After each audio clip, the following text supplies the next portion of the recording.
Welcome to Cinema Surprise, presented by the Penny Bloom Podcast, where every week we celebrate film, and one of us never knows what's coming next.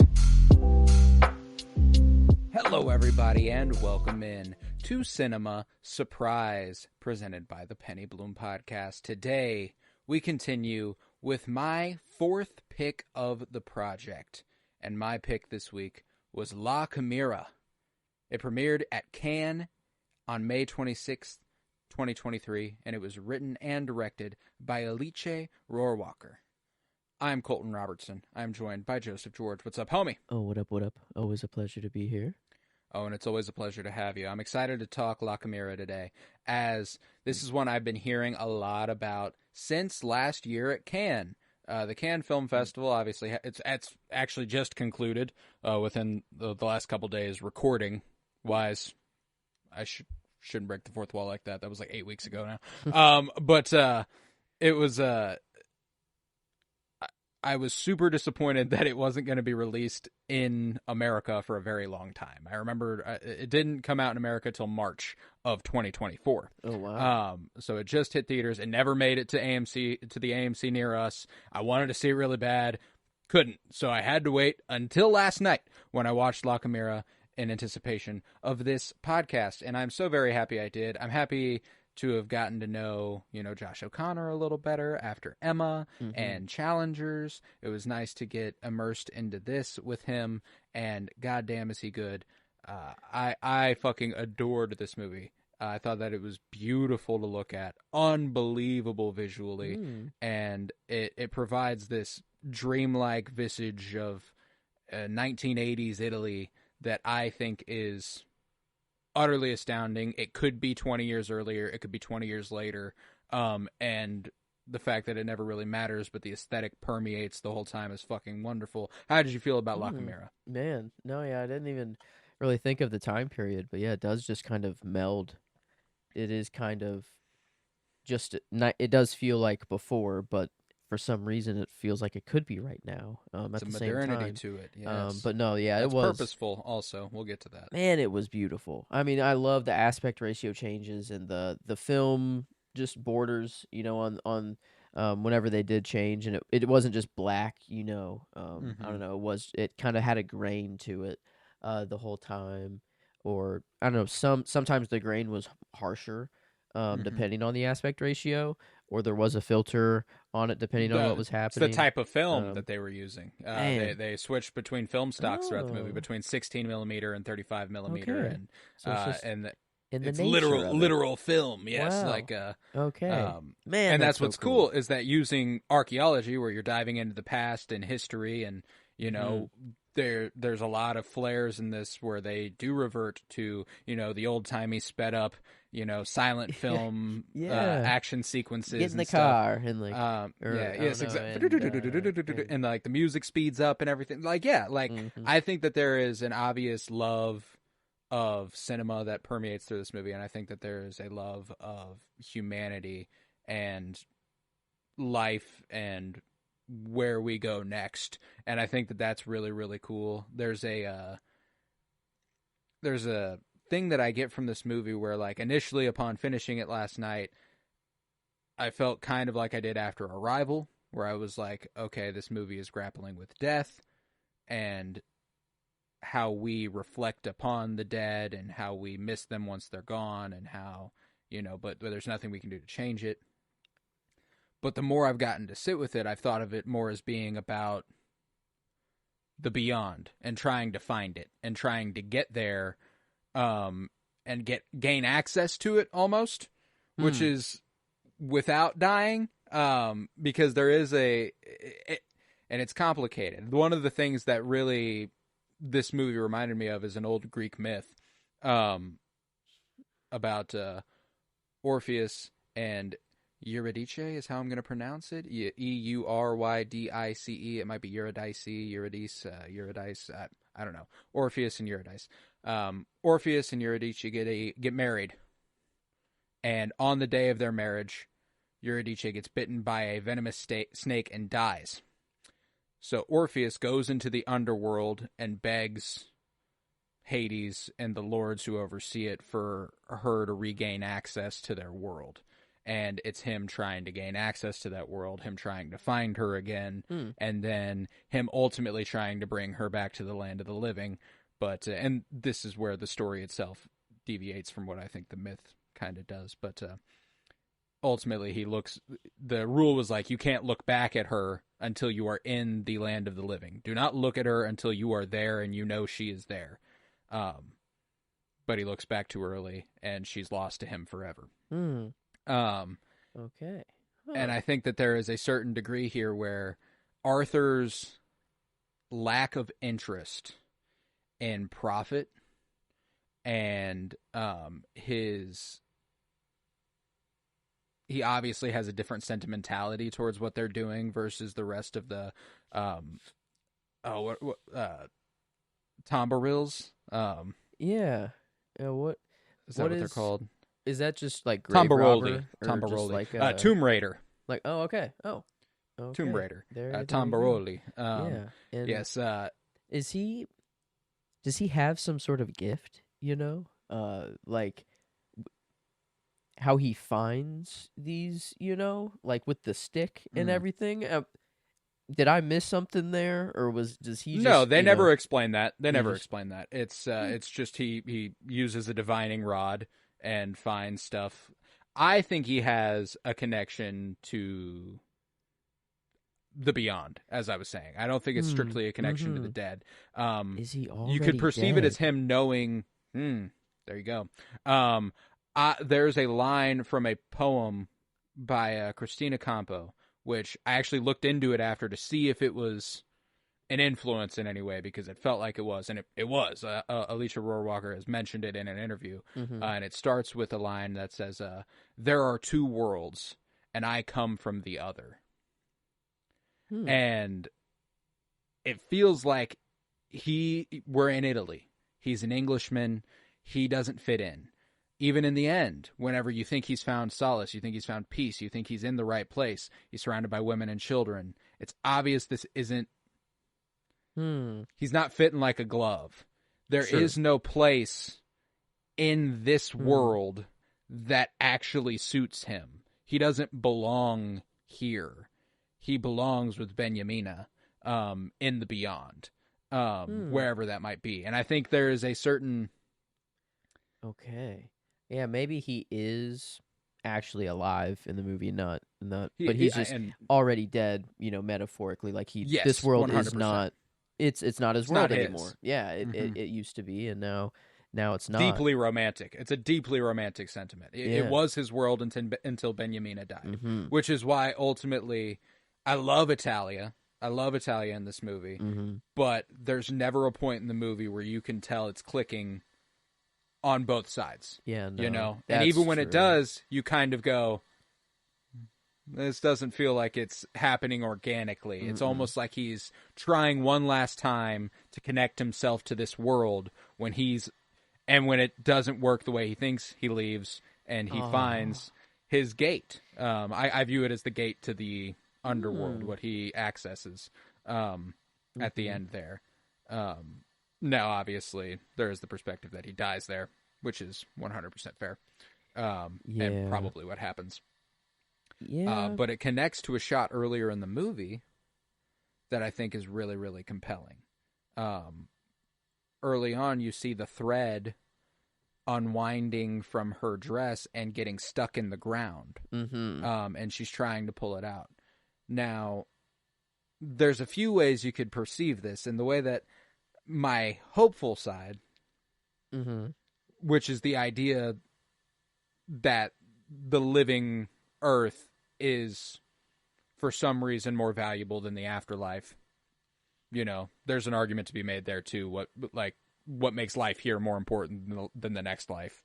It's just because we're living this life is why I think that this life would be more important. But where she's tethered to it. She's literally, there is a part of her tethered to the ground. And when he finds his way through, She is no longer attached to it.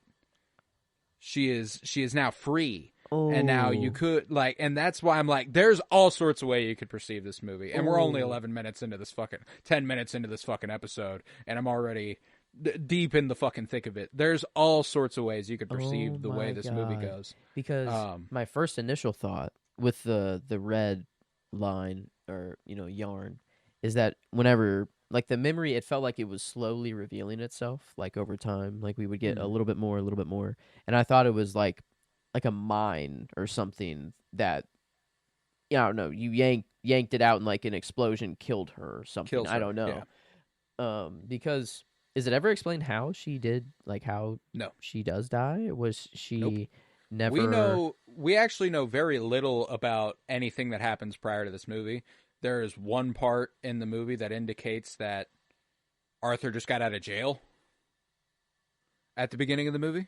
That's yeah. Okay. It's it's homeboy who's like, "What, did you like jail or something?" Mm-hmm. You know. And the ending gives you a revelation. That's the very beginning. He's with those people at the very beginning. He's haunted. He's not haunted. He's connected to them. He carries them with him. He has a connection to the dead that other people don't, and a connection to the beyond that other people don't. I think that's how I perceive his ability. I feel like the stick thing or whatever, it was kind of just funny to me at the first couple times, but then whenever he did it in front of the other guys, and he started walking on like the wooden planks and then avoiding the nails perfectly and like walking, it felt like very like, you know what, this dude's got something, like there's something to this. It's not just kind of a whatever throwaway thing, and I think I like that explanation of that he just isn't kind of this world anymore, and that's maybe a way of seeing through to the other world somehow, and it's guiding him. And they flash to that 16 millimeter nearly square aspect ratio every time he's dreaming. And we perceive it as dreaming. Mm-hmm. Yeah. But I think it's a vision of what's on the other side. That's kind of how I view it, because he's seeing her. He's seeing Benjamina, and we see at the end of the movie that it's not a memory. We see at the end of the movie that it is how he is unearthed, if you will. It's there's a rebirth thing going on at the end of the movie too that I think is really interesting. And I like... So if you, I guess literally, it feels that if you want to take it very literally, she died earlier before the movie started. Yes. 100%. He feels lost without her. He dies at the very end after this accident in the tomb. And he's reunited and now with her. He's back with her. And that is a perfectly good read of the movie and a perfectly enjoyable and moving read of the movie. That's why I'm like, there's no...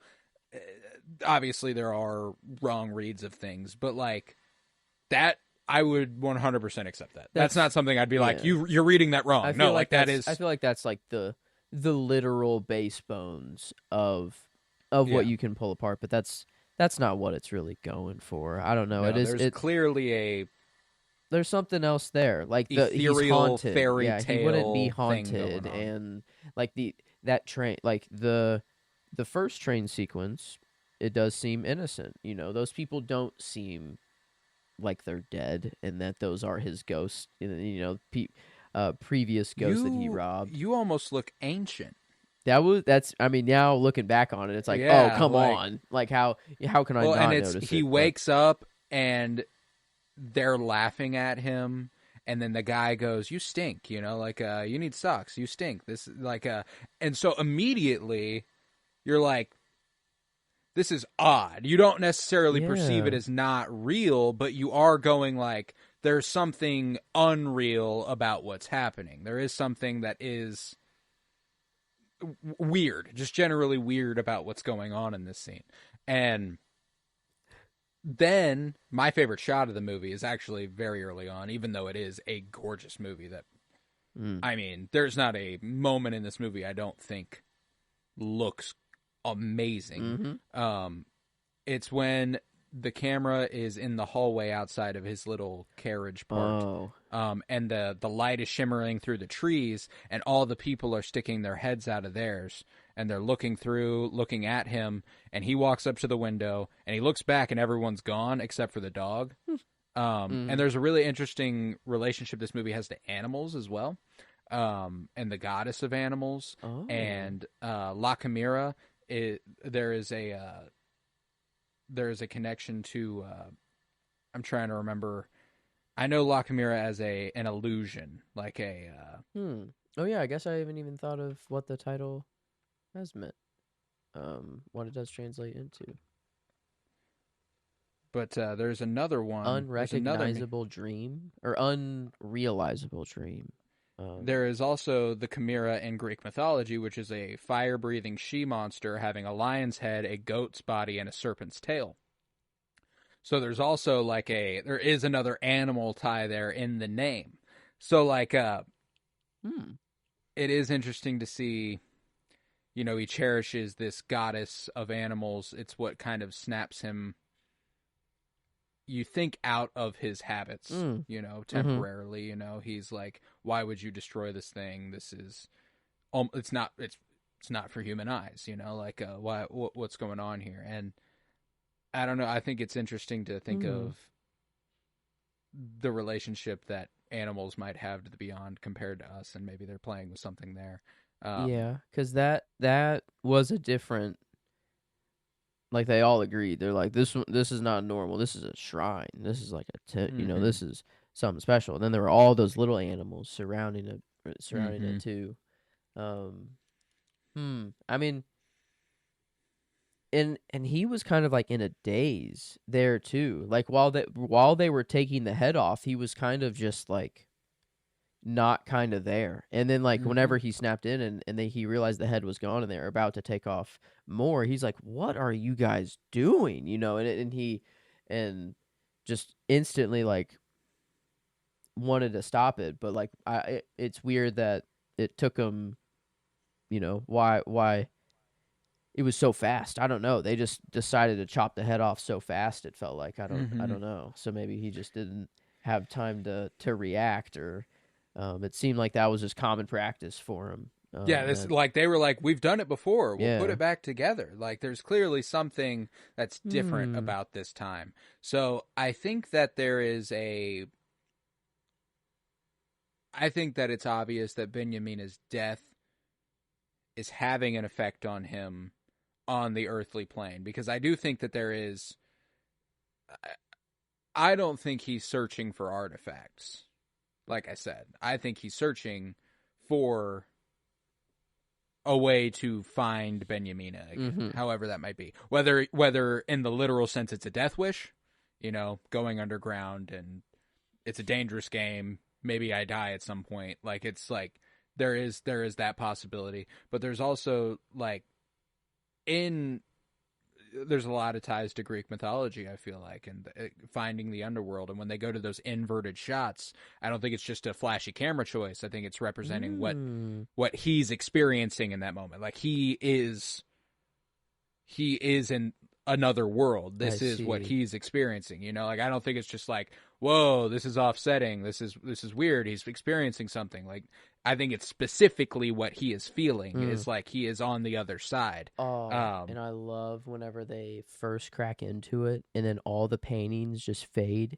You see them all just fade instantly. And it's like, I don't know if that's for real. But if it feels like it makes sense. I don't know. No, there's certainly something to the idea that something that hasn't been exposed to air in 2,000 years. Yeah, maybe not instantaneously like that. I don't know, but definitely, maybe it's just the idea is there that it's now open. It's going to be trampled on. People are going to come in and out of there, be getting all this stuff. It's not, it's never going to be the same. Right. And that's they mentioned the Etruscans a lot. The ancient inhabitants of Tuscany, which precede the Romans even. And they valued the beyond. They spent more time building graveyards than they did buildings.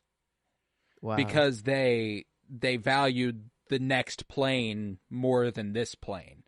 And they created art that was not meant to be seen again. They created things that were for the dead. They weren't for anybody else. So like, and that's what I think Italia is really, really great at representing in this movie. She's kind of an inverse to Arthur's character, where they're both obviously in not great situations. You know, they have certain ways to look at life, and there's Arthur's way, which is clearly not happy. He is a melancholic, angry, empty being. It feels like there is something within him that's not there, you know, that, or there should be something within him that's not there. And then Italia has all this circumstance. You know, she's got two daughters, seemingly of different fathers, or two kids. I don't know if the younger one is a boy or girl. Two children, seemingly of different fathers, who she has to hide, and she has to keep away from her boss, or her teacher. Man. Yeah. And like, is that his biological mother, Arthur's biological mother, or just like no, that was Benjamina's mother. Okay, yeah. And then so she's I don't know, maybe just dementia or Alzheimer's, something, you know, I don't know, or she's just never been told the truth that her daughter's never coming back. Is that like the idea, or is it just, you know, in her old age she forgot and they don't want to keep reminding her over and over, you know, that she's not coming back? I have a tough time reading that. I have a tough time even reading if the sisters know that she's dead. There's a line that Flora delivers, played wonderfully by Isabella Rossellini, absolutely fantastic actress, where she says, "Benjamina, I could never hold her down. She was going to leave. She was going to go, and there was nothing I could do to stop that." Now, I do think, in my heart of hearts, that the daughters do know that Benjamin is dead. But there is the chance that you could perceive it as them being like, you have to accept that when Benjamina left, it meant you were never going to see her again. Like, that was it. Benjamin is not coming back. And I don't necessarily think that, but, you know, like they had to inform Italia of that, and Italia is always with Flora, and maybe there is a chance that Flora just doesn't believe it. Like, there is like something in her mind that just won't allow herself to believe that Benjamina is gone. Because there wasn't there a point where it was brought up like directly, where it was like, well, oh yeah, it was whenever it was like, we got to get out of this house. Like, it's with the dampness, it's too, you can feel it. We have to get out of here. And it's like, well, what if, you know, we need a place to stay if she comes back? And then they're like, she's not coming back. You know, it was like kind of like a definite, like that. Are those just her other daughters right there, or is that like a mother and then like is that like multiple generations there, or is that just all? I couldn't really tell you. I'm pretty sure they're all her daughters. I'm pretty sure they're all her daughters. But yeah, I'm talking about, and I do think that's what it is. It does feel more like they're telling her she's dead. Okay, but yeah, I was just I thought that it was that she was possibly Arthur's biological mom, and I'm like, I don't know what I was like. Flora was his mom, but it was just at the beginning, like whenever she took him in, it was just like, oh, my only best, you know, my only friend in the world, you know, and like, just threw her daughters just absolutely aside and just like didn't care. It was like, oh yeah, light a cigarette, and they're like, what, in here? Like, he can smoke? He's like, yeah, he's a man. You know, that's why. Just because he's a man. Fuck it, and like just doing anything for him, and because. Man, at the beginning, I didn't know how high Arthur's reign was gonna go. I'm like, this dude, everywhere he goes, people are either like afraid of him, or they're just like giving him everything, or and I'm like, what did this dude do? I'm like, what is this man?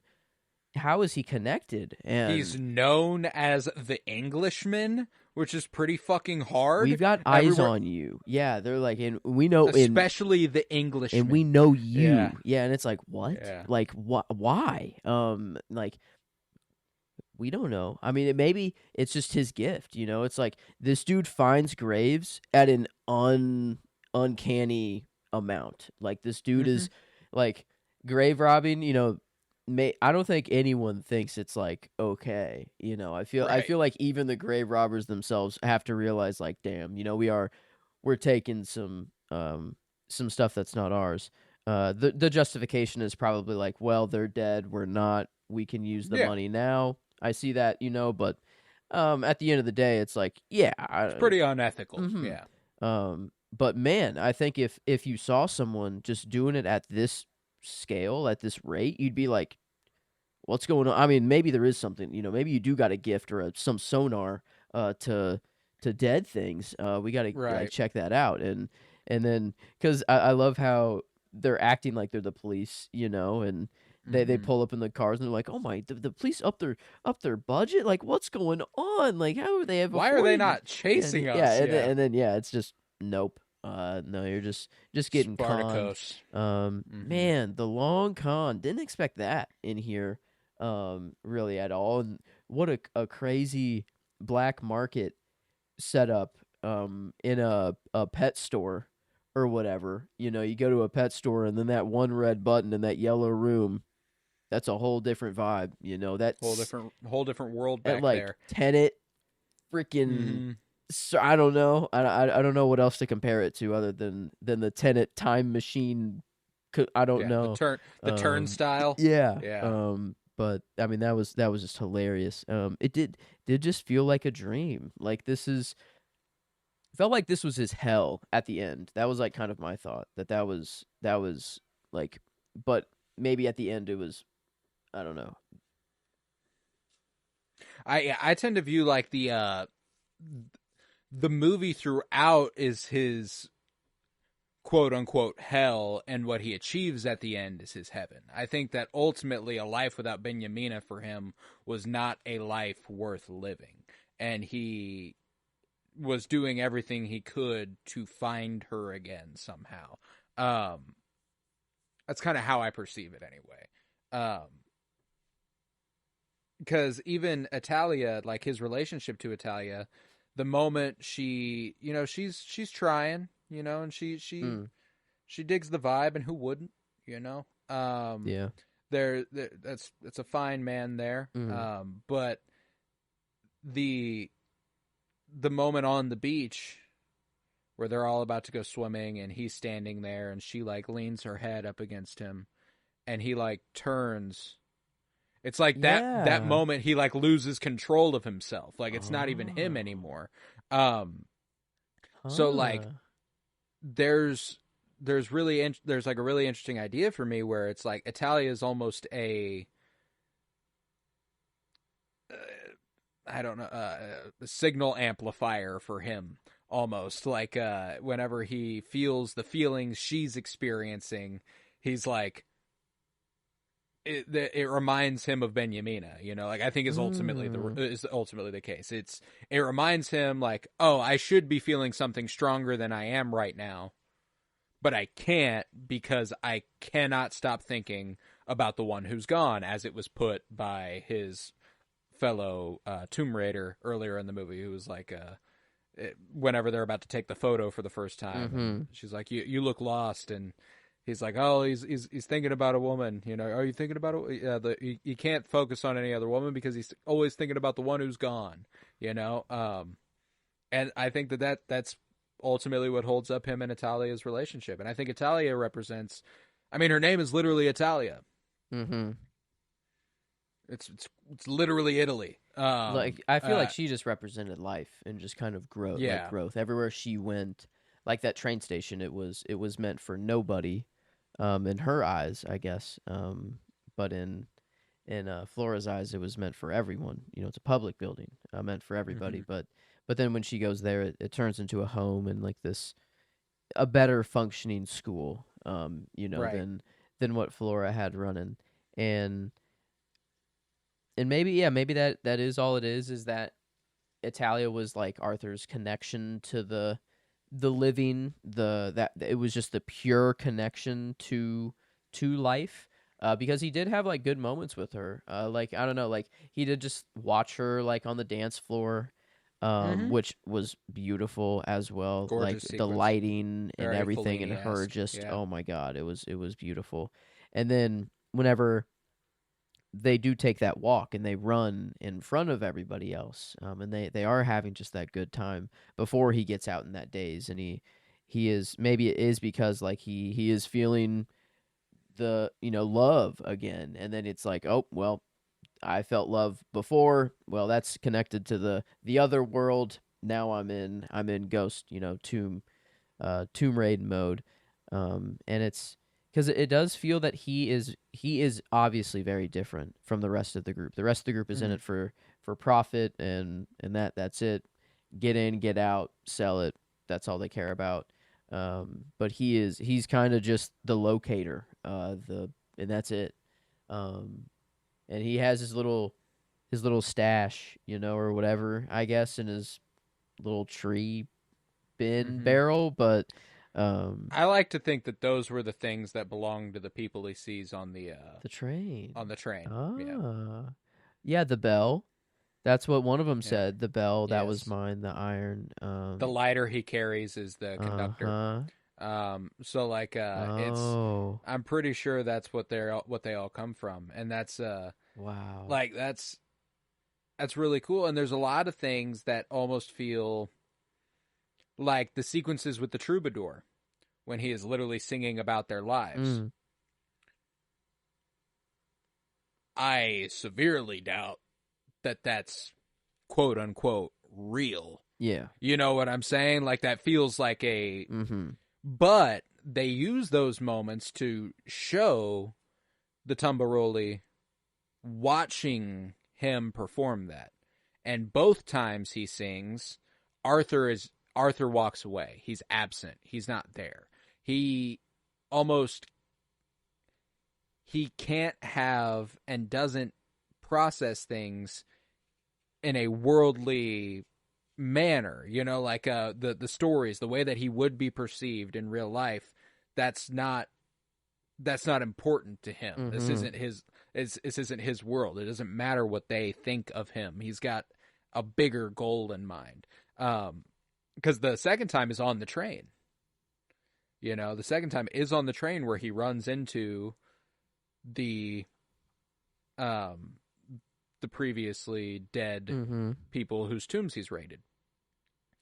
So I think that there is an interesting idea where he's drawn to that and away from the real world, if you will.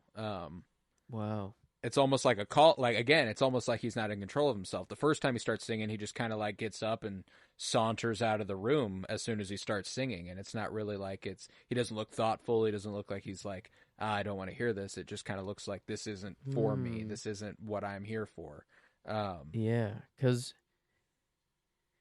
I guess him being underground and trapped there at the end, and the yarn being there, he could have just already died straight from that impact, and he is dead straight from there. Or like, he did live and he did walk down there, and they're whatever. But like, it felt like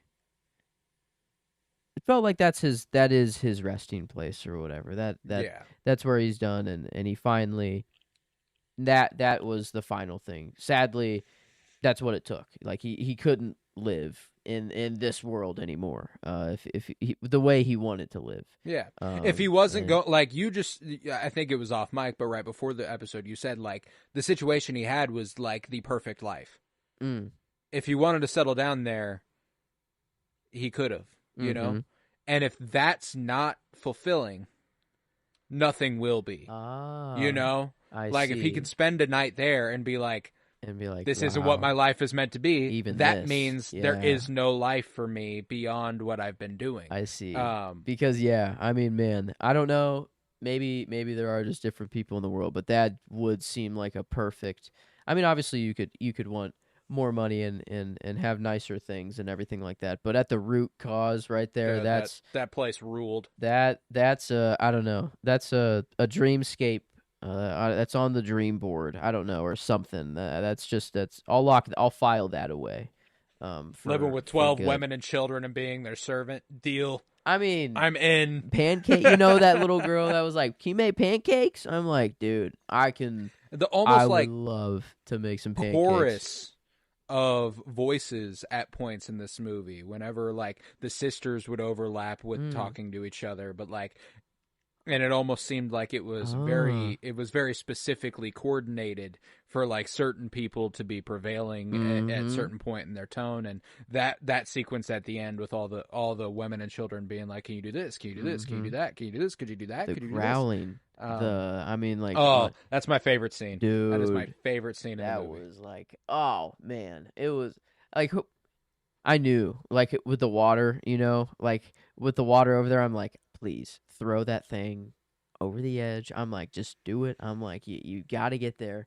And so You're I not was meant really, for human eyes. I was hoping for it, and he faked me out though. He kept walking back in. I don't know. He walked back in before he threw it. And I'm like, wait a minute, are you? No? I'm like, hold on a minute, but just getting there, the whole unraveling of it all, and then seeing just how industrialized it is and how it's like, yeah, this is legitimate. It has legit documents. We know where it comes from. It's been carbon dated, blah blah blah. And it's Mm-hmm. like, damn, how much of real archaeology is just grave Plunder. robbing. Yeah, and Yeah. it's like, oh my No, a god. lot of it. A lot Yeah, of it. That's that's what's, I mean, like, notoriously, museums are yeah. cool, but they're incredibly unethical places, typically. If it's not a local museum where it Yeah. is the history of the place you are in, like we have a statue at the Nelson Atkins Museum of Art that's like from 200, 300 BC and it was made in Africa. It's like, why the fuck do we have that? Like, why the fuck is Yeah. that in Kansas City? Uh And that's so a weird. that's Weird. it's There's mm-hmm. a weird gray balance. It's like more people could see it here. You don't have to travel all the way there, but it's like, well, it was made Should we there, and that's where it belongs. Kind of, that's where the original people made it. If you want to see it, we have the beautiful internet now, and if you want to see it in mm-hmm. person, I think you go and do it? you make the travel. That at least makes sense to me. But yeah, this I love I love archaeology, but this is definitely a side of it that I didn't even really think of. That Yeah, there's a dark definitely side to it. There is a occurs. dark side Yeah. to it, and Yeah. and that like that's what's interesting is that this movie makes a point to show that there are the down and out people trying to dig themselves out of a hole, kind of trying to make it. They are impoverished, but they're trying to make money. So what they have to do, it's a form of exploitation by the rich people who do run the museums and have that opportunity to buy and Mm. collect these things. Is like, well, these motherfuckers will go out and do it, and I'm gonna go ahead and capitalize on it. I'm gonna go ahead and get the Damn. benefits. Um, Yeah, it's rough. I mean it was a very, I guess, grim movie on the like now talking about it, it seems like it the more and more mm. we bring up, but like I don't feel that way No, at all. I Like don't at all. I think it's actually a quite happy ending, yeah. which is Yeah, it feels like stress relieved. Like it feels very like that the yarn cut, like it was like the final earth they're no longer earth tethered or to the yeah. earth. Yeah, like Um they are beyond it now. And yeah, no, I felt an incredible wow. like I was crying when I Oh, finished this movie last dude. night, dude. It Yeah. was Oh my dude. um Yeah, no, I don't know. I feel like I cried. I'm trying to remember. I feel like I cried before. You're Not Meant for Human Eyes was another one that did it for Yeah. me. Yeah, that's true. Um that was a big When one. he Even reunites with Italia, whenever he's doing the whole sequence where he's getting cleaned up for her with her daughter and stuff, that was oh, moving. It wasn't like a tear up moment, but it yeah, was like, it was oh, just this is cute. cute. Yeah, it was. He's trying, he's trying again, and like, Mhm. and then the realization that no matter how hard he tries to fit into this world, it's just not his. And I think that like kind of watching Mhm. him get up and watching Italia watch him walk away was another one that hurt. Um, Yeah. Damn, the slow arm feeling for him, and then she's like, mhm. "What?" And seeing him at the door, I was like, "No, yeah, He's no." Like, already gone. He's uh, already gone, and I think that that's kind of a why does he have to be the same? Like in Challengers, he uses good looks to squat in places. At the core. This movie's very different. I don't want to put Arthur down at that level, but God damn it, does he use his good looks to just stay wherever he needs to. It works. Not in Emma though. Emma definitely a stranger character there. Yeah, no, definitely a gold digger there in Emma. Oh Is yeah, trying to social climb. yeah, but no, here I think this is my favorite Josh O'Connor so far. Well, I don't know. I guess I'll have to I have to watch Challengers again because I liked his performance, but it wasn't who I was focusing on. Right. Um, Yeah, as far as who like the character and the but performance by Josh O'Connor, I would say this is my favorite Josh O'Connor. yeah, Um he's leading. and don't get me wrong, And I love him in Challengers. hmm There's some subtle stuff he does in Challengers that is just really fucking good. oh But man, yeah, no, he did great, and he got. I mean, I don't really think there is another performance that. no. Yeah, I mean, like no, Carol Duarte as Italia is really yeah, good. She got my character though. yeah. I feel like, and if you want to give her, I can give Arthur the character, but even then, I don't know. I feel like it. I mean, like the most likable character there is. I mean, this is it. Just how can you? I don't think Arthur's particularly likable. He's not particularly interesting, and I think that's a point of the movie. Like they are He's just trying to be not like here. Yeah, he's he's not just. here. This isn't where he belongs. He feels out of place in every single aspect of his life, And Natalia almost gives him the illusion that he belongs, and the and his gang of Tomb Raiders make him feel like. And even then, he doesn't really fit in. They're a group of Italian Tomb Raiders, and he's an English guy who they're clearly taking advantage of. Mm. They he Oh, and that one wasn't there a different song, or maybe it was just the same song, but a different verse of it or something, where it was just like, um, push for profit, and that's all you care about is money. When at the end of the day, it's like, I don't like I feel like that. I don't, oh my God, what did they say there? Something about money and profit and um, I don't know, like wanting. I feel like there's a philosophy of like giving up all of maternal and or just not maternal material. material value and going back to just root I don't know just Hmm. absolute necessity. I Yeah. feel like there's and they I feel like maybe that was brought up in that song, but I don't know. Um, or maybe the idea of it was brought up in the song, Right. not Yeah, necessarily one of name my one dropped, of my but favorite lines in the songs was the Tombarolis are just a drop in the ocean. Like mm, they they hmm, seem larger and they seem like a big deal within the context mm-hmm. of the movie, but they're not the only ones doing this. They're not the only ones desecrating the earth. They're not the only ones desecrating what came before. Um, they're not the only ones. They are just a drop in the ocean. And I think that there is a really Whoa. interesting relationship this movie has to the past and how time evolves. Like even the train he's on at the beginning looks much older than the train he's on at the end, Hmm. which I think is interesting. Um, and I don't know if that's exactly purposeful, but I think that there is an interesting evolution towards the industrialized by the end of this movie versus the beginning of the movie. Yeah, and on the boat, Um, he's in the engine room, and you see hmm the kachoka kachoka, They're just just another they're just a cog. cog in the machine. Yeah. Yeah. Ah. Only a pawn in their game, as Bob Dylan would say. But yeah, no, it's a Hmm. strong fucking movie, man. And I know I've already said this, but I adored the way it looked. I mean, there was not a single moment in this movie that I was like, "Oh, that's not good looking." There's a moment whenever Josh O'Connor is standing, like the way they photographed architecture and landscapes was utterly ravishing.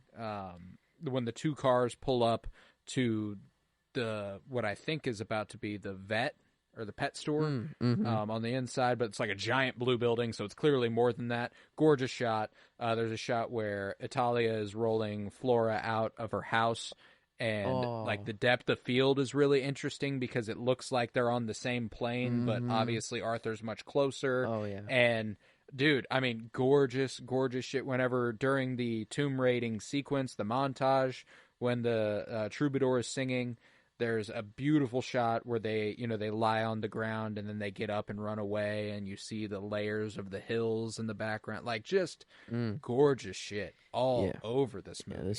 I it might sound crazy at first, but definitely on this list, the only movie visually to compare is Casablanca, that we have Yeah, so far, and it's to say that this is visually better than Casablanca is, I mean, I don't it's different. that's a bold Yeah. statement, but like it is at least it seems more beautiful, more pleasing to look at, just off just it's nature. I don't know, it's color, it's beautiful. It's No, like it's it's different. it's Yeah, a whole like different it ball game is. here. It is a whole different ball game. Um Yeah, and I think that this movie is beautifully lit. However, like whenever he wakes up on the train and you see the bar splitting his face, it's in the window and stuff. Like mm, that's fucking gorgeous. yeah. And so like it is hard to compare black and white photography to color photography. It's automatically a different ball game. But Yeah. yeah, no, I would 100% agree. I do think this is more pleasing to the eye, but I also think that Not as there's not as much stagecraft at hand. There's not as Yeah, much. not It's a different purpose thing. behind it. It's Yeah. just naturally already beautiful what they're Mm-hmm. shooting, and Mm-hmm. there is still thought behind it and the Oh, blocking of it all and 100%. stuff.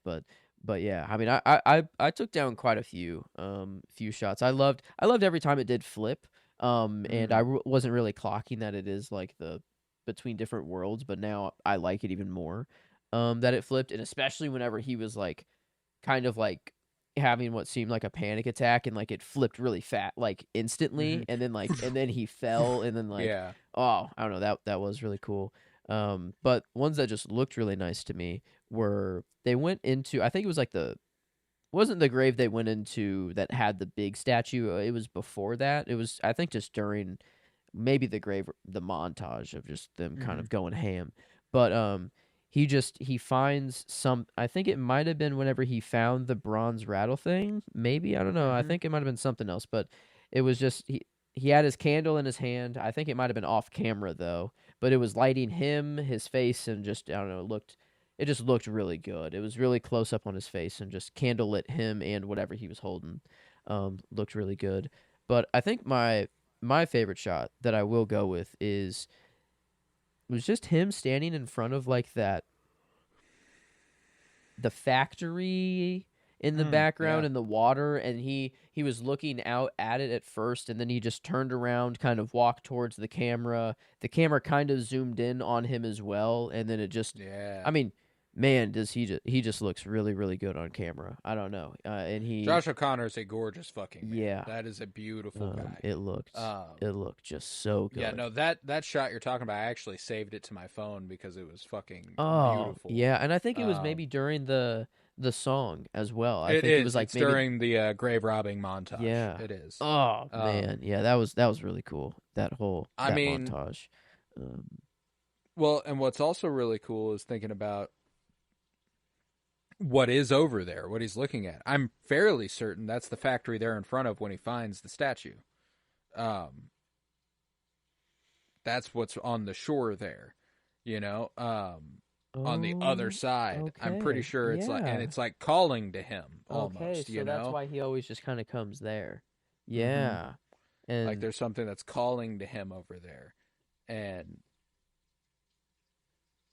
because I guess they did what? find gold. Like I don't know, just even that Mm-hmm. random dude like found some gold or whatever, and maybe like I guess maybe there is like a big like that is the big treasure, actually. Mm-hmm. What he is stumbling upon, and I guess he'll never be able to see it in the eyes of the people on Earth and the goons or whatever that'll go and dig it up right The afterwards. goons. Yeah. But in his eyes, he's where he wants to be. And Yeah. that doesn't matter. That stuff didn't matter in the first place.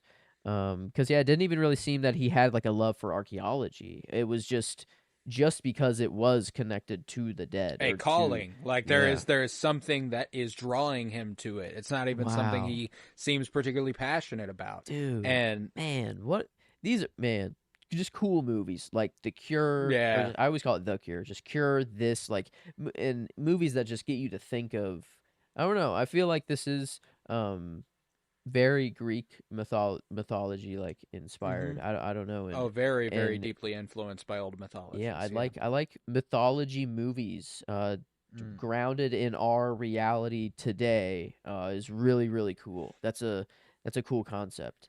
And I don't know. This really worked. This just I was in when I just heard Josh O'Connor in archaeology, but he wasn't even really in it for the archaeology really at all. And this movie was God. way And different than that. again, I talked about it last week with Arrival. If there's a romance, it only makes it better for me. And you get two romances in this Yeah. movie that you don't know are actually unfolding Uh-huh. alongside each other.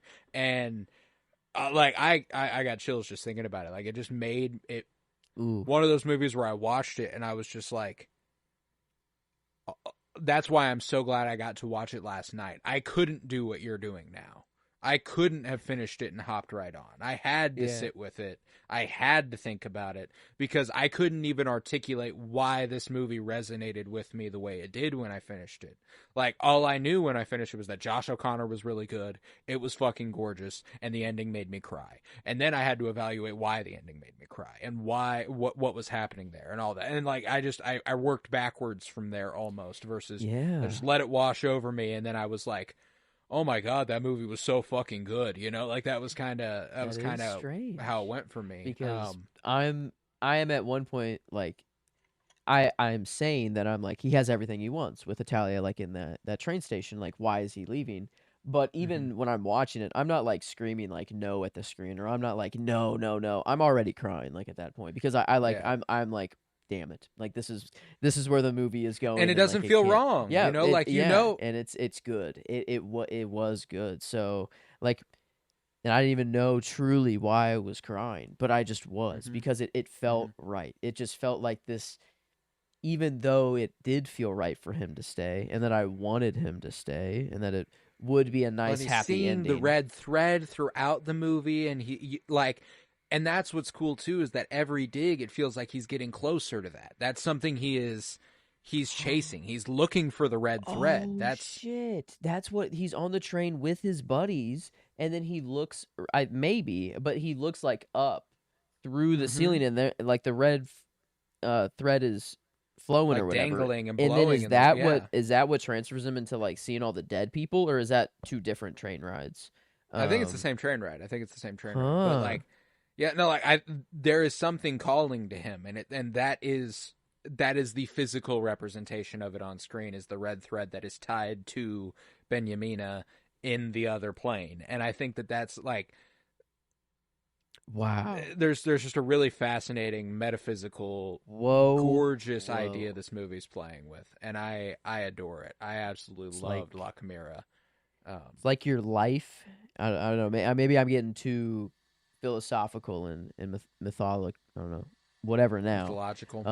But like it's like your life is actually just like you're cooking. You're actually just gaining all the knowledge you need for your Yeah. real life to start in the after. I don't know. Like you're cooking your Well, and that's soul sort of thing. right, right. And And that's what's interesting about the idea of, past lives and something another great oh fucking yeah, movie. good But movie, no, but I didn't past mean it life, like that. yes, Oh yeah, but past reincarnation sort of. lives Yeah. and what comes next, Like if there is something after this, what makes it any less important than the life we're leading now? If there was a life before this, what made it any less important than the life we're leading now? And I think that this movie really emphasizes that Mm. if there is life on the next plane, it has as much value as this one does. And if you are drawn to that plane, if there is a calling to you, there, Yeah. not in a certain type of way, but like, Feels weird. It feels weird to be like, hey, just go out and it feels like cultish to be like, yeah, just fucking mhm. go out and trust if you have a calling that feels undead to you, go out and do. But like, no, like there is like I don't know. Well, and it doesn't have to be undead. If There there's anything that feels it's like a just calling, if there is something yeah. that is like, Mm, this is what I'm supposed to do. Some people call that feeling God. Like some mm, people, like that is what religion is built upon. yeah. Is like people being like, oh, well, God is leading me to do this. Like, this is what God wants me to do. And that might very well be it. I don't know. It might just be that you know what you want deep down. Yeah. But maybe there is some otherworldly control that is drawing you certain places. And I think that this movie plays with those ideas Whoa. in super compelling and really grounded way, which is really fascinating. There's like a magical realism to this movie where like stuff isn't quite real, but it's all grounded in very real settings and real places. You can tell it's taking place on Earth. It's never like, oh, we're in some mythological plane now. I can't tell where this isn't a city in the clouds or anything. But like his it's clothes are very. His outfit is very different. You know, it's just simple, and like when he puts on a pink shirt for the first time, you know, is whenever he's trying to really try to live life and give it its fullest try, and even then it doesn't quite work. But as and this, the more and more I talked about, I mean, I already loved it. I already put it pretty high up on just my favorites of all time. Oh, which isn't even in order, anyways. But it found its way into like the 40s, 40s already. So I mean, I'm loving it even more now that I'm having all of these thoughts connect. It was one of those ones where like I went and logged on Letterboxd and I threw it a 5, and then I was like, no, like it was no question. I was like, yeah, this is a 5, and then I had to like evaluate why I felt that way. Like there was no like I didn't have a reason. I was just like this again. It was like a calling. It was like yes, this was a movie for me. It felt right. You know, like there was no. And then just thinking about it more and more and more, it occupied my thoughts all day, and it occupied my thoughts until I fell asleep last night. And I was just like, God, I loved the movie. I loved it so much. So I cannot wait to eventually watch it again. It's not one that I particularly need to anytime soon. However, I think it could be a very rich rewatch. Yes. And unlike it was one of those ones where it ended, and yes, it ended, and I was like, I'm ordering that on Blu-ray. This is a physical one. This one's beautiful. Yes, this one.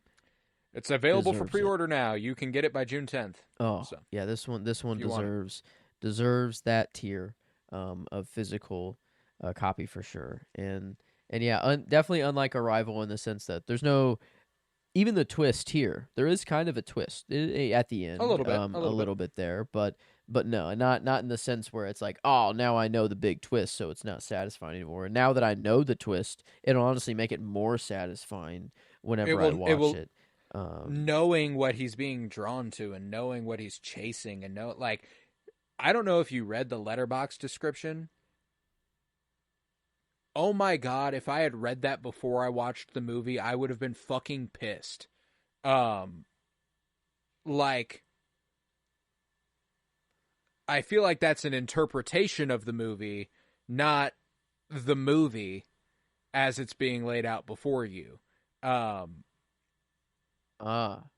literally out of jail with his buddies, grave robbers, yeah, literal events like here. Yeah, like it's well, and that's the other thing too is that like it's just I'll read it for those listening. Just out of jail and still searching for his late beloved Benjamina, crumpled archaeologist Arthur reconnects with his wayward crew of Tombaroli accomplices, a happy-go-lucky collective of itinerant grave robbers who survive by looting Etruscan tombs and fencing the ancient treasures they dig up. Arthur isn't interested in the artifacts, though. He's seeking a legendary door to the underworld and to Benjamina, which is like never actually stated during the movie. It never actually, like, the revelation at the end of the movie is that that's what he was searching for. You know?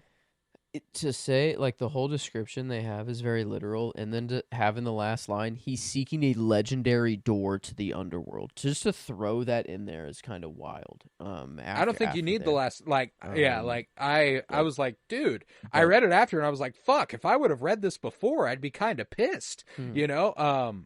Because then I'd be watching the movie like, what the fuck makes them think he's searching for the fucking underworld? And then you get to the end and you'd be like, oh, so the description literally just spoils the fucking ending. Yeah, that's what it is. That's a bad. I don't know why they need to include that there, but because it's not very obvious from the beginning whatsoever. Yeah, no, and that's the only reason I logged it a 4.5 because of just the first act. At first, it was just. It was Takes a beautiful, and while I to get had going. nothing wrong with it. Yeah, I mean, like I was vibing with it, and it was great to look at. It was just I don't know. I didn't know where the movie was going at all, and so I don't know. It was just And the first act does not give you a sense of where it's going either. but it It comes back will, around. Yeah. yeah. Like now if you So watch it again, the first mhm. act will hit like a motherfucker. Is kind of how I Because he wakes up anticipate it. on the train, like he, whether he is already in a different plane already, and this isn't Earth, and he is dead from the beginning. It is either it may be that, or it is just like he feels dead. He can he is Yeah, on Earth, but he's dead. there is You know. Um, there's another astral self kind of thing happening. hmm And yeah, I don't know. I think I draw more towards that one. The latter there. That he is actually on Earth, but I do too. Yeah. not full. I His don't think he's soul literally isn't here. entering another Yeah. world. Yes, his Um. soul. That's the emptiness inside him. Is his soul isn't here. He's almost searching for it because it died with Benjamina. Is kind of how I hmm view it. And man, even like his house that he or his little shack that he built Mhm. himself. And I love that Italia is even like, man, it's incredible what you've built here. Like she's all loving it, and like she is like literally perfect. Like I guess, Yeah. and I think that is kind of the point of her character now talking through it. But even like as it's getting just taken away, it's just for that factory. Is that like what are they building I there? think Is so. that like the Well, I think it's just a further idea of the industrialization. It might not be that factory, but like they are tearing down the countryside in order to build something that is. okay? Because I was trying to think of like maybe that house that we see him go into is not like that is his grave, and the factory is building over it, exposing his grave, and that he has been dead or something, something like Right, that. But right. it Yeah, doesn't no. seem He that goes way. there after it's been torn down, right before he goes to Ripperbella, the train station, Mm-hmm. with um, Because the it little girl. feels. I guess if he wakes up on the train, supposedly coming back from jail and whatever. Like it doesn't feel like his. I don't know. It doesn't feel like he has a like it feels like this is a lesson that he is just having to go through. This doesn't feel like part of his life. I don't know. Like this Mm-hmm. it is it doesn't feel Almost a trial. mhm. Like it almost feels like the only way he can reach Benjamina is by learning the lessons from Italia. Italia had to teach him. Like what he learns from Italia is that this isn't his home, but he also realizes the wrong he's Mm. doing. Like there is a guilt that comes with what he's doing, but he can't help but chase it. He needs to find what it's telling him to find. Cuz I'm trying to think of the visuals of like if there's anything that gives any inclination of how she died, of any like No, I I don't don't think think there there's is a anything. single like Like every time we see Benjamina, I'm fairly certain it is the other plane and her where they're like calling to him. embracing at the like Yeah, where I don't think it's like a flashback. I don't think it's a memory. I think he's seeing her on the other side. Um ah and now I mean a rewatch might recontextualize that, but I think mhm rewatching knowing that will make the movie hit like a fucking yeah. truck from the Oh, fucking beginning. Um dude, wow, yeah. This is one that definitely warrants a rewatch. That's for sure. mm, And man, and a great man, a one that you haven't seen either. I'm glad that makes me feel a lot more comfortable. Maybe throwing in one that I haven't seen. Oh, dude, the run of the ones I haven't seen for the last few are fucking strong. I mean, because we've done what? Cure, Arrival, and then now this. 3 for 3 movies I haven't seen. 3 for 3 movies that instantly became all-time favorites. So, like, Yeah. and now I've got 2 movies left to choose. I'm thinking I'm going to go with one I've never seen before and cap it off with one that I have and love. I think I'm going to split it. I'm going to go 3 movies I haven't seen, 3 movies I have. And I think that's kind of how I'm going to do it. But Hmm. yeah, no, man. I loved this movie. I feel like I've kind of exhausted at least my deeper thoughts about the movie. I don't know how much deeper I could dive. Is there anything we've left out favorites wise? I think lines. I mean, I guess we haven't just explicitly said. But I mean, I'll go with Italia's saying of that those things aren't made for human eyes, but for eyes of souls. And then she got laughed at, but it was that was a tear up moment for me. I was like, you know what, hell yeah, stand up for yourself. And even the other girl that was there, kind of like got in the car with her, ends up there at the train station too. That was really cool. Wins her over, yeah. like that's. And that was one of the moving things too, is that Italia and that's a good example of what Italia can be for people, and what she isn't for Arthur.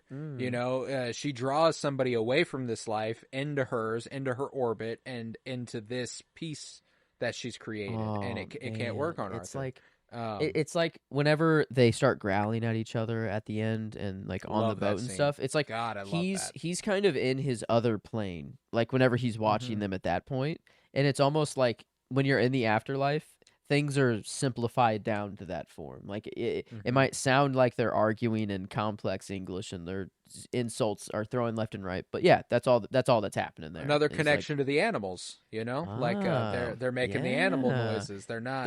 It's just base animal instincts what they're doing. They're not.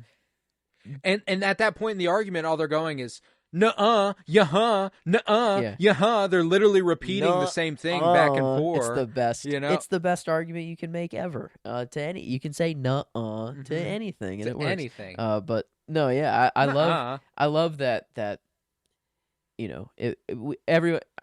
I used to be like, well, humans are just animals. We are animals too, and we, at the end of the day, we have instincts. But like, there is something that sets us apart. I don't know. We have the choice to not give in to our instincts. I feel like that is maybe it's the happenstance of just the civilization we've built that allows us to not have to be wild and kill each other and everything. But like, I think that is what sets us apart, is that we don't have to resort to our base instincts every day, and we can create. Like, no other creature. I mean, like a beaver creates a dam, but that is for survival. Creates a nest. They create their homes. It's like it's out of survival. We create things out of fun and for prosperity and for whatever. So love, for passion. It's like that's kind of cool. And now this kind of thought of that I'm cooking my soul right now. Even if I don't maybe particularly believe in an afterlife, I don't. It might be there. That's the thing. It could be there. And I'm more of like, I'll live my life now so that if it's not, I lived it to the fullest potential. But if it is, then I guess I am cooking my soul to the fullest potential too. When it comes to the afterlife, I know faith is very important in all of that. Mm-hmm. Yeah. There's literally no fucking way for us to know what the afterlife actually is. I know we've got a lot of it set up as like, well, you can go to heaven or you can go to hell. It's like, you fucking know that though? No. And I know that's faith. That's what faith is, and I'm not trying to I'm not trying to piss off any Christians. Like, that is, I get that. Maybe it could be that basic. simple. It could be. It could be. And that's why I'm going like, it could be, and I don't know. I'm not going, it could be, and therefore I must trust.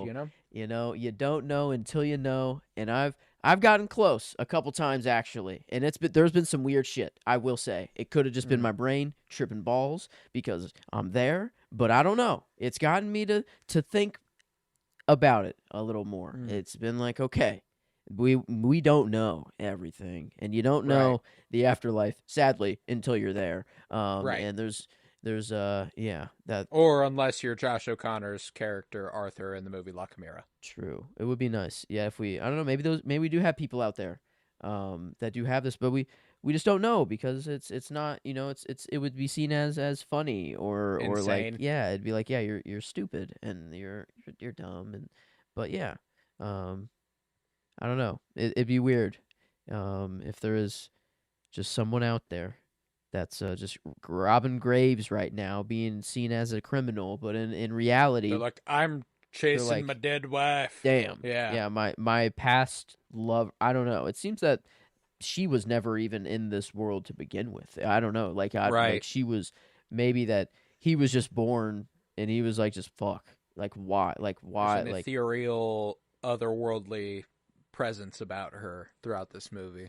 Yeah. No, maybe I like Benjamina. he is just to allow humanity to discover that temple, you Right. know, Right. and that's all he needed, because he just needed to die at the end of the day. You know, his body was just, sadly, it was a very sexy human body that was wasted on, you know, Damn. just whatever. There's But a scene when he's grilling in like a button-down shirt and he's not yep, wearing anything underneath, yep, and I was like, yep, yep. yep. That. And he's seen as skinny too, and it's like because he's not eating and he's like homeless and like, or Yeah. like whatever, and he's still He looking. actually. He filmed half of this movie before he filmed Challengers, and he filmed half of it after. So if there are scenes where he looks fucking huge compared to other parts of the movie, it's because he was filming Challengers prior. There were. Yeah, he definitely. Yeah, no. Challengers is. I mean, I watched that movie and then I took it upon myself to be like, yeah, I'll make a change in my life. I'll be like, yeah, that's. I played tennis for 4 hours earlier this week. Challengers is really life changing. You know, I've lost 40 pounds since watching Challengers. Josh O'Connor and Zendaya and Mike Faced. Thank you, Mike Faced. Thank you. It was really him. Just sitting in his apartment doing his little routine and his little his shakes and stuff, and I'm like, you know what? Sitting in that chair and then going, yep. You know, like I remember being like, yeah. I was I gotta try a little harder, don't I? Okay. You know, that was kind of how that went. Got to come from somewhere. Yeah, it's like, damn it. It's like, fuck. There's a reason why, I guess. But yeah. But yeah, no. It continues even whenever he's supposed to look shriveled up and not malnourished. He's still looking. They do it with the makeup a little bit. The makeup is effective. Mm-hmm. His beard he starts to look like a skeleton. And, you know, he starts to look like the bags under his eyes go deeper, and he gets really carved up here. And it's like, so I think there's something to the idea that they're trying to progressively make him look like he's closer to death than he is living. Yeah. And I mean, when the movie starts, they're talking about how he stinks, like how he smells of death. Essentially, you know, like it's not like it's interesting. I love the movie, man. So I'm super happy that that Emily decided we'd watch La Chimera last night. Thank you, Emily. Yeah, because I gave her two options for those listening. I was like, we can watch this or we can watch this. Tell me which one you prefer, because I can't decide. And she chose La Chimera. So shout out to Emily. That's why we got to watch one of my new favorite movies of all time, and it rocks. I might end up watching the other one. That's why I'm not saying what it is, just in case I end up wanting to choose it. But interesting, yeah. That's I got a little bit of that going on. That's I guess. Well, maybe I'll save that. Actually, that'll be. I don't know whenever we're actually doing that. The next one, but. Yeah, we haven't even rated this one, so I got to hold my horses here. Yeah, but you know what? We're there. We're there. So I'll go ahead and do the plugs. After we do the plugs, we're gonna rate this movie on a scale of 1 to 10, enjoyment and critical. Joseph is going to announce his penultimate cinema surprise for season 1, and then we are going to do album of the week, and I'm very, very excited for that as well. But yeah, if you would, head to patreon.com/pennybloom-pod, where you'll find over 50 hours of exclusive content, all sorts of book reviews, comic book reviews, movie reviews, early access content, and the Penny Bloom Dispatch. For those who are listening on the Cinema Surprise page, you can listen on the Penny Bloom podcast as well. However, that show is going to dramatically change after Cinema Surprise and House of the Dragon Season 2 ends, and it will become the Penny Bloom Dispatch, essentially, which is just segment-based entertainment news or archaeology, as Joe has dived into a little bit deeper. Just segment-based stuff, not super... You know, we've been all over the place in the past, and we want to, once a week, focus things a little bit. But right now, we are doing a trial run, essentially, on Patreon, working out the kinks, how we want that show to flow, how we want that show to run. It's going to be much more timely, much more relevant, not just whatever we want, whenever we want. So you can get that for free on patreon.com/pennybloom-pod. To gain access to all the other stuff, it will be $1.50 a month. which is huge because it costs me money, and I don't make any off of it unless it's over there. Head to Twitter, follow at Penny Bloom Pod, follow on Instagram and TikTok at Penny Bloom Podcast. Twitter is really the place you need to be, though, if you want any updates on when Cinema Surprise Season 2 is coming. And we've got other surprises as well. Not going to announce those yet officially, but we do have other surprises coming for Cinema Surprise, even ahead of Season 2. So you're gonna wanna be on the Twitter. You're gonna want to know when those things are coming, because I think anything in between might just randomly pop up. I don't know. But we've also got the Cinementalists coming up here in a couple months. Any updates on that? We've got a couple other things we're thinking about doing. So if you want to know, Twitter at Penny Bloom Pod. That is where you will find everything you need to know about what we're doing. You can also follow me on Twitter at @Coro_Bloom. If you have any interest, you can follow Joe at Super Shorty Joe. And I always forget that that's my Twitter.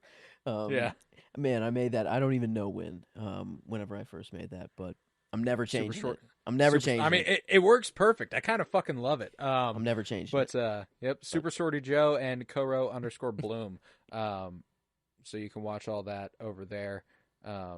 Follow us. Follow the podcast. Keep up with us in any way you can. Follow me on Letterboxd at Colton Robertson. You can follow Joe on Letterboxd. I don't know what your handle is. It's Rager JG over there. Maybe it'd be nice. Rager to make JG. Them... Can I change that? Is that a thing you I can can change? It. Yes, yeah, maybe yes. You can change it to Joseph George. To Super Shorty Joe, if that's not taken. Oh, Super Shorty Joe. I don't know. Maybe that's funny. Maybe I don't know. Maybe I will go under a change. I don't know. I'll give it some thought. Actually, we'll see. We'll see. So, but yeah, in the meantime, you can follow me on Letterboxd, and you actually would find that you'd have to scroll pretty far down my diary to find the movies we've been covering lately. We're quite ahead of the ball game in comparison to when this is coming out. So. Yeah, a lot of stuff, but Twitter is the place to be, at Penny Bloom Pod. You can also watch on YouTube now.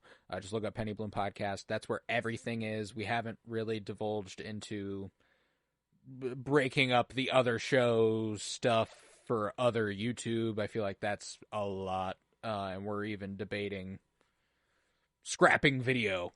So like there might not be a YouTube for long. There is a YouTube for now though, so you ought to be over there if you want to watch us.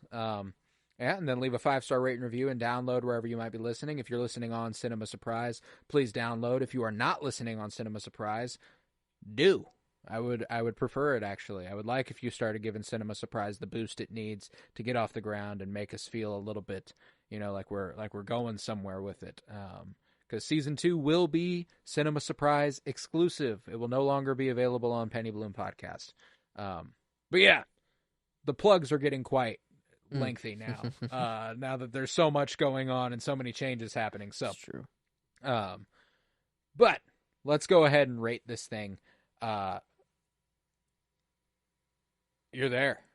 I'm there now. Yeah, I mean 4.5 on Letterboxd before, and then after talking through it, it was just the first act. That was my only holdup, and just how slow. Just it was a little slow, but now, whenever I rewatch it, there's no way I see it that way. It is instantly. It's different, for sure. So yeah, no, I'm there. I already changed my Letterboxd rating as well. Up to a 5. Fuck yeah, so, we ride. Yeah, I haven't had to use a Sumai yet. So like, you mean 10? Yeah. Oh yeah. Yeah. No, 10 here. Yeah. 10 okay. Cool. Enjoyment. Yeah. No. Cool. I thought I would have to. I thought today would be the day that I might have to Sumai a 10. No. No. I mean, I guess what's that? 3 straight? Is that 3 straight 10 enjoyments? Pure Arrival and La Chimera. God damn. Yeah. Yeah, that's a few good fucking weeks, baby. If it wasn't a 10, I mean, it would have been a 9.75 for me. I mean, before, and that was with that was my only gripe. So, yeah, when you had a gripe. Yeah. No, like that's. Yeah. No, I So- struggle to find anything I think is wrong with this film. Even I do think that perhaps it's a little lengthy. Maybe it's a little long in the tooth. But it's still extremely well edited, and I think on a rewatch, I'd have no issue with the length, like I don't think that would be something, because it was the first act, the first 45 minutes you are kind of like, okay, where are we going with this? But now that I know where it was going, I'm like, oh, the first act kind of fucking ripped is kind of how I recontextualize it in my head. So I'm like, I mean, it's beautiful to look at. It's exquisitely well performed. Carol Duarte Josh O'Connor and Isabella Rossellini are kind of the highlights. Let me ask you, is it Casablanca level? The screenplay is not Casablanca level. That's Everything else is pretty close to being Casablanca level, and even then, I can't tell you that Josh O'Connor's as good as Humphrey Bogart. I can't tell you Carol Duarte's as good as Ingrid Bergman. Like it's one of those things where like I have to go lower than Casablanca. The next step down is Cure at a 9.5 though, and I'd say it's every bit as good as Cure. that one I can 100% say. I might even, like, if I could split the do a difference, do a little split. Critically there on my just kind of my overall favorites. I have this one at my 4 right now for the total cinema surprise. And it is only the only ones that are above it. It's Tron.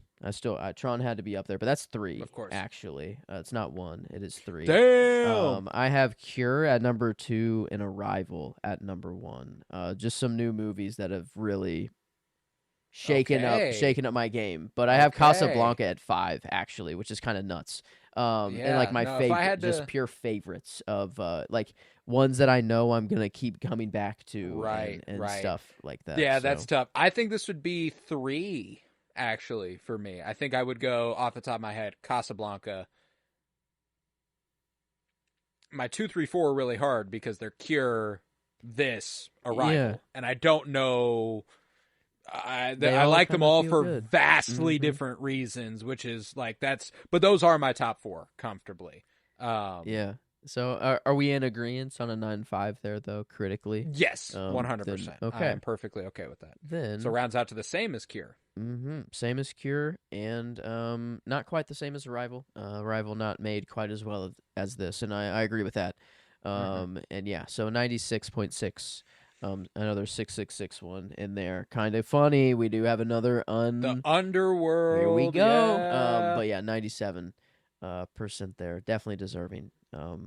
Yeah, that's yeah. I fucking loved it. So I'm happy. I'm like it makes me want to do more of the ones I haven't seen, but I know that to cap it off, I want to do one I'm like certain. I'm like, I know is going to hit, but like, I'm gonna do one more. I think my next pick will be one I haven't seen before. And I'm excited for that. Yeah. But, yeah, then with that at a 97%, that closes the episode on La Chimera. And now, do you want to do album of the week, or do you want to go ahead and announce your cinema surprise? My album does connect to the movie.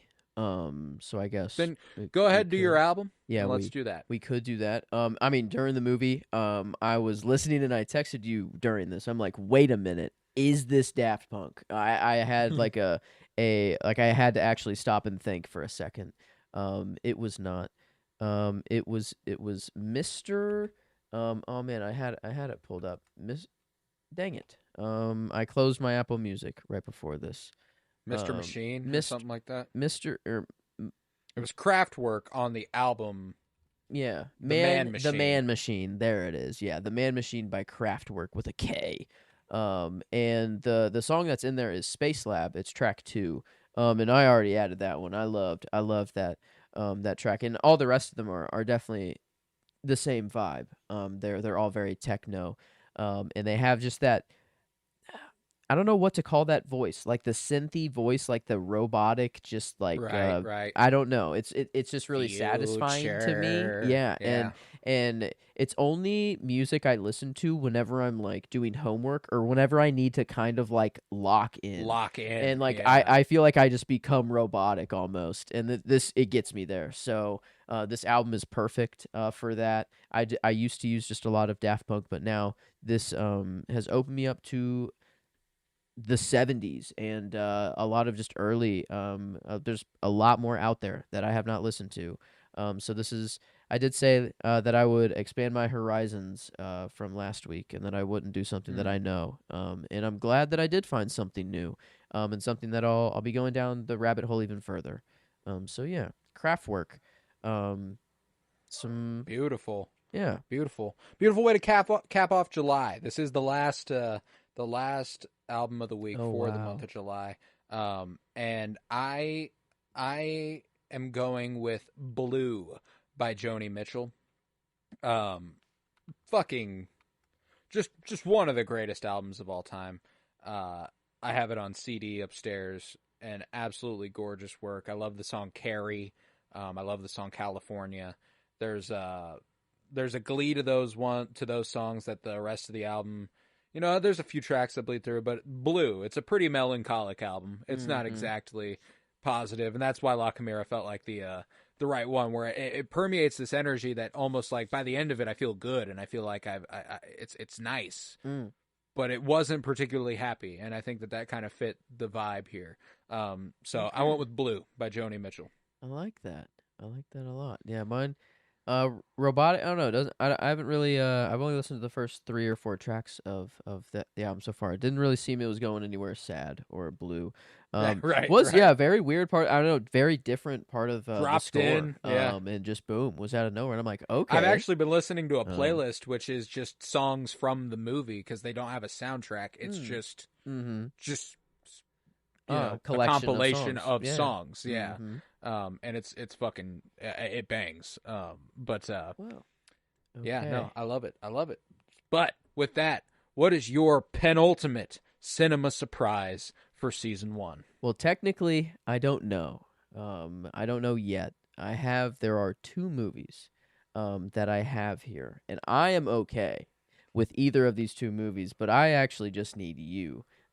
You are the deciding factor, and I'm not even going to let you know on which movie is which, or like to describe Oh, which one they are. I just I need, I cannot make the decision myself, and I need one just to happen first. They are both, mm, I have not seen either of them. One okay, is love just that. one that I've barely seen. Only like literally the first 20 minutes of, but it is so very vastly different movies, completely different. Different eras. I need very different eras. Okay, Maybe okay. there. I'll give you that. Maybe that I'll give you some choice to it.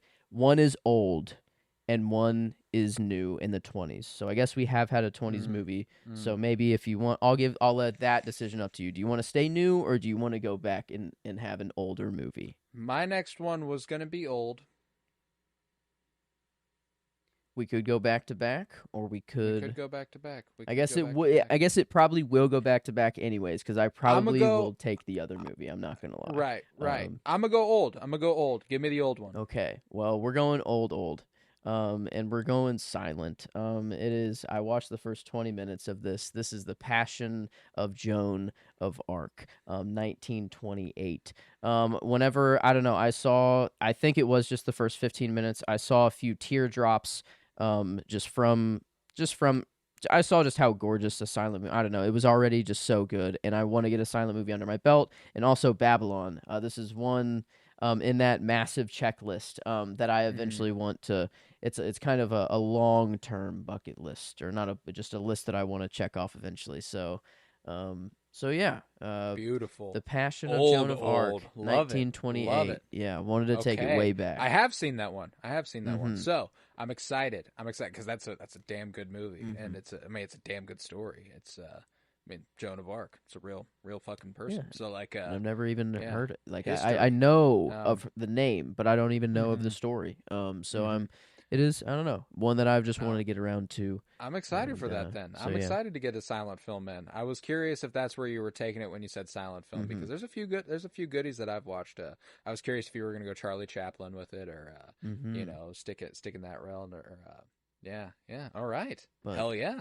Then yeah, okay. after La Chimera, we're going to go back nearly 100 years. We're going back 95 years to cover Damn. The Passion of Joan Mm-hmm. of Arc, Yeah, and that is a fantastic fucking we're film. digging So up a I'm very grave. ready. We are digging up, Yeah. and letting these actors live again. As Mm. in Babylon, I forgot what character in Babylon said that, but It was something. played by Jean Smart, the journalist. I can't Mm-hmm. remember who she Yes, was, but yeah. perfect. Yes. Yeah, whatever their character name was, but perfect. Yeah. But yeah, I guess definitely the oldest movie I'll ever see. That's for sure. That it's gonna be the next oldest one. But yeah, I don't know. I'm eager. I'm eager to get to it. So and finally I'm excited. actually excited. watch it. So yeah. Okay, cool. Okay. So does that mean your other one is going to be your last one, you think? Probably. I'll probably still stick Gotcha. with it. Gotcha. I was really hoping you would choose this one. Actually, I was Yeah. kind of leaning more towards it. Not gonna lie. But the other one I still Both of really my want to see. So both of my older ones that are on the table potentially are still far more contemporary than 20s. So like okay. it won't feel like quite as big a throwback if I go with one of them. But Okay. yeah. All right. Beautiful. Then next week on Cinema Surprise, we will be covering our first ever silent film on the Penny Bloom podcast. That's true. In The Passion of Joan of Arc, and I cannot wait for it. You better be there. And with that, I was Colton Robertson. I was joined by Joseph George. Thank you very much, homie. Oh, thank you for having me. It's always a pleasure to be here. Oh, and it's always a pleasure to have you. And remember, peace, love, and bloom. And you are not made for human eyes.